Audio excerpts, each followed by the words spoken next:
घनघोर बरसात में सुजीत अपनी पुरानी बैलगाड़ी लेकर मेले से लौट रहा था। आसमान में काले बादलों की मोटी परतें उमड़ घुमट कर गरज रही थीं, मानो धरती पर टूट पड़ने को तैयार हों। बिजली की चमक जब जब आसमान को चीरती, पूरा जंगल पल भर के लिए सफ़ेद उजाले में नहा उठता और फिर अगले ही क्षण और भी भयावना अंधकार में डूब जाता। शाम ढल चुकी थी और अंधेरा अब तेजी से चारों ओर फैल रहा था। तेज हवा पेड़ों को झकझोर रही थी। सूखे पत्तों की सरसराहट किसी अनजानी आहट सी लग रही थी। हे भोलेनाथ, कैसी घनघोर बरसात बरसा दी है। घर पहुंचना भी दुश्वार हो गया है। अरे ये कीचड़ भी ना। बस अब हिम्मत रखो रे बैलों, थोड़ा और, अभी हमें गांव पहुंचना है। काश मैं मेले में इतनी देर तक नहीं रुकता। अरे चलो रे, थोड़ा और जोर लगाओ, ये कीचड़ भी बस नहीं छोड़ता। अरे बाप रे, ये बिजली तो सिर पर ही गिरी लगती है। मेले की वो भीड़ अब किसी सपने जैसी लग रही है। यहाँ तो बस डर ही डर है। ये कैसी रात है, बारिश रुकने का नाम ही नहीं ले रही। अरे भोलेनाथ, कहीं ये वही रास्ता तो नहीं जहाँ की कहानियाँ लोग सुनाते हैं। दिल धक धक कर रहा है मेरा। काश अब जल्दी कोई आसरा मिल जाए। बारिश अब और भी तेज होती जा रही थी। बूंदें इतनी वेग से गिर रही थीं कि चेहरे पर पड़ते ही हल्की सी चोट का एहसास होता था। आसमान में बिजली बार बार चमक रही थी और बादलों की गड़गड़ाहट से धरती जैसे कांप उठती थी। चारों ओर सन्नाटा पसरा हुआ था। ना कोई इंसान, ना कोई आवाज, बस बारिश की लगातार ध्वनि और दूर कहीं से आती जंगली जानवरों की डरावनी आवाजें। सुजीत का दिल जोर जोर से धड़कने लगा। उसने इस रास्ते के बारे में कई डरावनी कहानियां सुनी थीं। तभी अचानक उसे दूर कहीं से मंदिर की घंटी की आवाज सुनाई दी। अजीब बात यह थी कि वो आवाज बारिश के शोर के बीच भी साफ और गूंजती हुई सुनाई दे रही थी। सुजीत ने ध्यान से सुना। हाँ, ये निश्चित ही किसी मंदिर की घंटी थी। अरे ये आवाज, ये तो मंदिर की घंटी जैसी लग रही है। हाँ बिल्कुल, पर इतनी तेज बारिश में कौन बजा रहा होगा इसे? सुजीत ने बैलों को उस आवाज की दिशा में मोड़ दिया। कुछ दूरी तय करने के बाद उसे घने पेड़ों के बीच एक बहुत ही पुराना शिव मंदिर दिखाई दिया। मंदिर पत्थरों से बना था और देखने में काफी जर्जर व प्राचीन लग रहा था। पर अजीब बात यह थी कि उसके भीतर से हल्की सी रोशनी झिलमिला रही थी। सुजीत ने अपनी बैलगाड़ी मंदिर के पास रोकी और उत्सुकता व डर के मिले जुले भाव के साथ जल्दी से मंदिर के अंदर चला गया। मंदिर बाहर से जितना पुराना लग रहा था, अंदर उतना ही स्वच्छ और शांत था। शिवलिंग के सामने अगरबत्तियां जल रही थीं और चारों ओर दूध और चंदन की हल्की सी खुशबू फैली हुई थी। ऐसा लग रहा था जैसे किसी ने अभी अभी पूजा की हो, मगर वहां कोई दिखाई नहीं दे रहा था। कोई है यहाँ? कृपया बाहर आइए। मैं रास्ता भटक गया हूँ। बारिश बहुत तेज हो रही है। रास्ता कीचड़ में डूब गया है। बैल भी थक गए हैं। अगर थोड़ी देर यहीं रुक जाऊं तो कोई आपत्ति तो नहीं? अजीब है, मंदिर में रोशनी जल रही है, अगरबत्तियां भी सुलगी हैं, फिर कोई दिख क्यों नहीं रहा? कुछ देर बाद मंदिर के पिछले वाले कमरे से एक वृद्धा साधु प्रकट हुए, जिन्होंने गेरुए वस्त्र धारण कर रखे थे।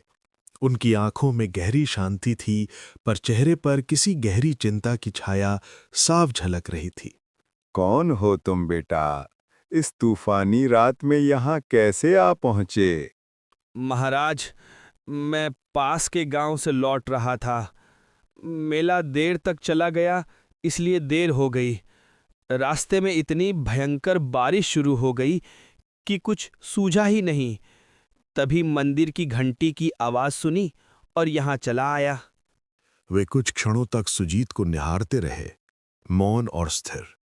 फिर धीरे धीरे शांत स्वर में बोले, इस समय जंगल में रुकना उचित नहीं है। ये जगह दिन में भले शांत लगे, पर रात में इसका रूप बदल जाता है। हर आवाज का यहाँ कोई ना कोई अर्थ होता है और हर सन्नाटे में कोई छिपा हुआ स्वर। बेटा, अगर तुमने बाहर की घंटी सुनी है तो जान लो, वो हर किसी को नहीं बुलाती। मगर महाराज, आप कह रहे हैं कि वो घंटी हर किसी को नहीं बुलाती। इसका क्या मतलब है? साधु ने एक गहरी सांस ली। उनकी आंखों की शांति अब गंभीरता में बदल गई। कुछ पल तक वे मौन रहकर सुजीत को ध्यान से देखते रहे, मानो उसके भीतर कुछ खोज रहे हों। फिर धीरे से बोले, बेटा, आज की रात यहीं मंदिर में रुक जाना। बाहर तूफान अभी थमने वाला नहीं है। मगर मेरी बात ध्यान से सुन। आधी रात के बाद अगर कोई आवाज सुनाई दे, चाहे कोई पुकारे, रोए या तुम्हारा नाम ले, किसी भी हालत में इस मंदिर की सीमा के बाहर मत जाना। याद रखना, हर आवाज इंसान की नहीं होती। सुजीत को साधु की बात कुछ अजीब जरूर लगी, पर उनके चेहरे पर झलकती गंभीरता देखकर साफ महसूस हो रहा था कि वे मजाक नहीं कर रहे थे। जी महाराज, मैं आपकी बात का ध्यान रखूंगा। चाहे कैसी भी आवाज क्यों न सुनाई दे, मैं मंदिर के बाहर कदम नहीं रखूंगा। उसने मन ही मन सोचा कि शायद रात में यहां जंगली जानवर आ जाते होंगे, इसलिए साधु महाराज उसे डराकर सावधान करना चाह रहे हैं। साधु ने उसे पास के एक कोने में बैठने के लिए कहा। फिर वे अंदर चले गए और थोड़ी देर में एक थाली में कुछ ताजे फल लेकर लौटे।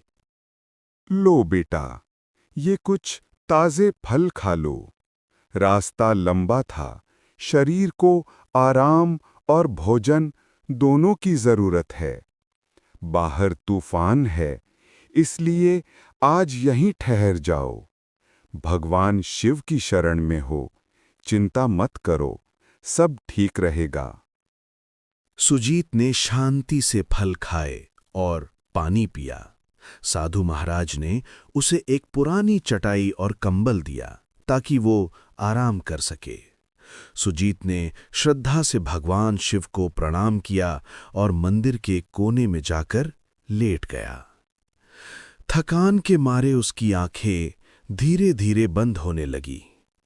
बाहर रात अब और गहरी हो चली थी। बारिश अब भी जोरों पर थी और हवाएं मंदिर की दीवारों से टकराकर सनसनाती हुई गुजर रही थी। सुजीत नींद में जाने ही वाला था कि अचानक उसे एक अजीब सी आवाज सुनाई दी। पहले तो वो बहुत धीमी थी, पर कुछ ही पलों में वो आवाज धीरे धीरे तेज होती चली गई। सुजीत बेटा, बाहर आ जा। देख, मैं यहाँ हूँ। डर मत, मैं तेरी माँ हूँ। तू इतनी देर से लौटा नहीं, मैं तुझे ढूंढती ढूंढती यहाँ तक आ गई। बेटा, बस एक बार बाहर आ जा। देख, तेरी माँ तुझे बुला रही है। मेरे पास आ जा सुजीत। तू मुझे पहचानता है ना? मेरी आवाज़ सुन बेटा, मैं तुझसे मिलने आई हूँ। सुजीत, मेरी बात सुनो बेटा, मैं बड़ी मुसीबत में हूँ। कोई मुझे यहाँ से ले जाओ, वरना मैं बच नहीं पाऊंगी। तू तो मेरा साहसी बेटा है ना? बस एक बार बाहर आ जा, मुझे तेरी ज़रूरत है। देख, मैं यहीं तेरे मंदिर के बाहर खड़ी हूँ, ठंडी बारिश में भीग रही हूँ।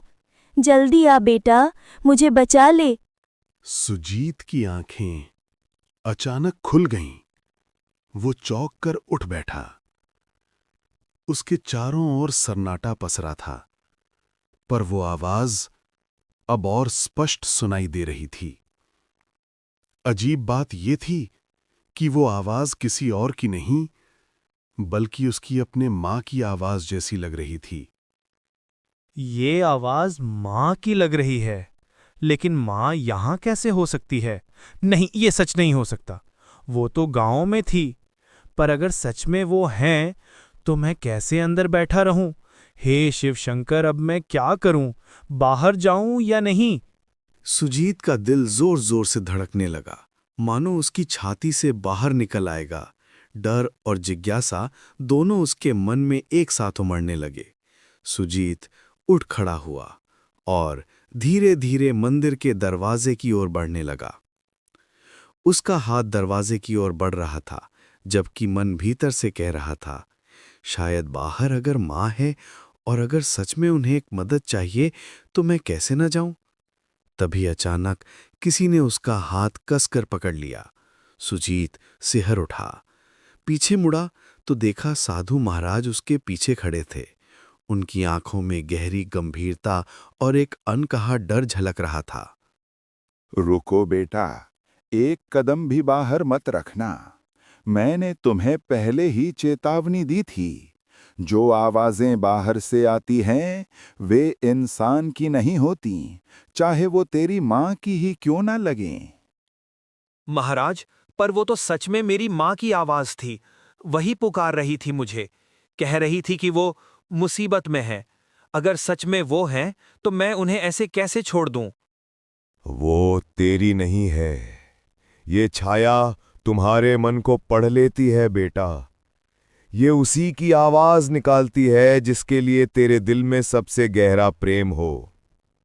ये जानती है कि तेरे मन में अपनी माँ के लिए कितना स्नेह है, इसलिए उसी का रूप धारण करके तुझे बुला रही है।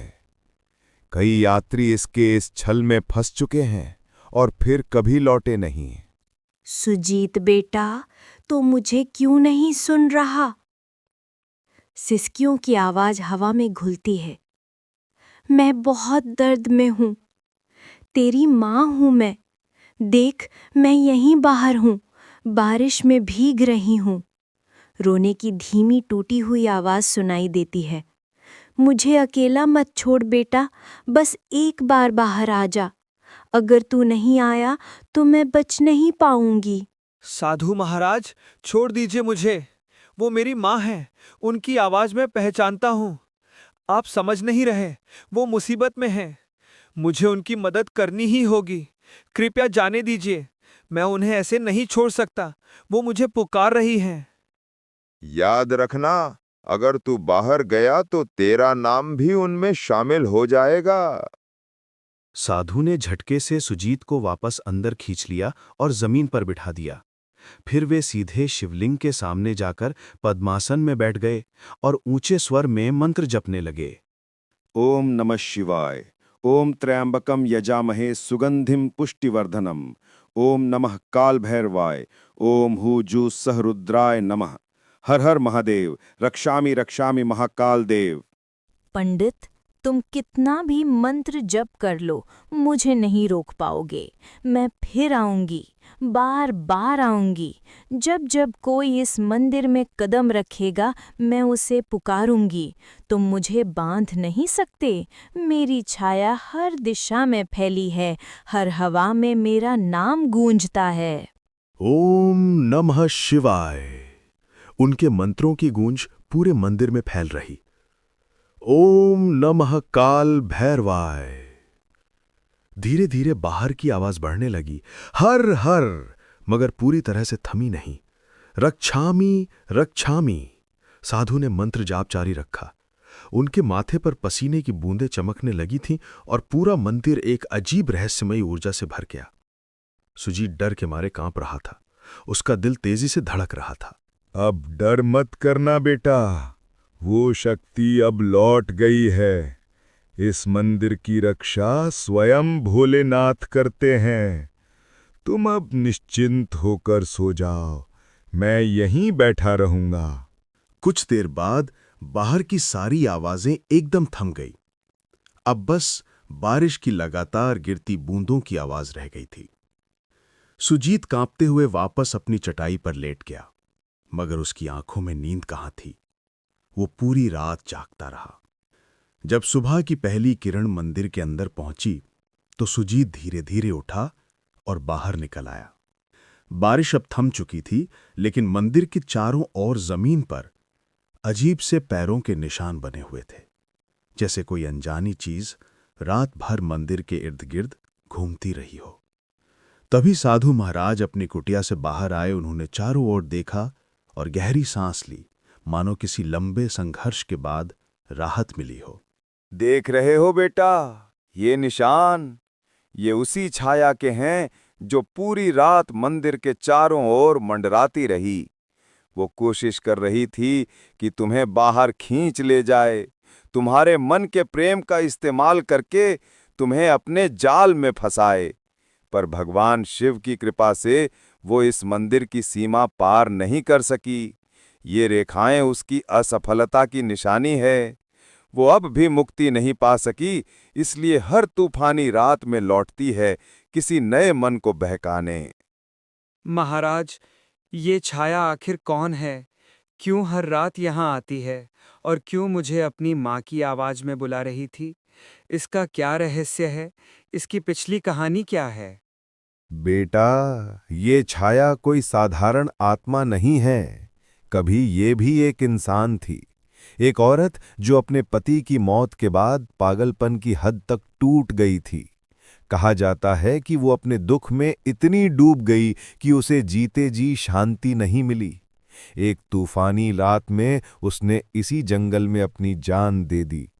तभी से उसकी आत्मा इस जगह से बंध गई। वो अब भी अपने अकेलेपन और दर्द से मुक्त नहीं हो पाई है। वो अपने दर्द में सबको शामिल कर लेना चाहती है। वो जानती है कि इंसान का सबसे बड़ा प्रेम किससे होता है? अपनेपन से, अपनी माँ से, अपने बच्चों से। इसीलिए वो उसी आवाज में पुकारती है ताकि जो सुन ले वो खुद को रोक ना सके। कई यात्री उस केस छलावे में फंस चुके हैं और फिर कभी लौटे नहीं। वही सब उसकी छाया में समा गए, उसी के दुख का हिस्सा बन गए। बेटा, अगर मैं तुम्हें रोका ना होता तो सुबह तक यहां तुम्हारे पैरों के भी निशान नहीं मिलते और तुम्हारे बैल वहीं के वहीं खड़े रह जाते। सुजीत के रोंगटे खड़े हो गए।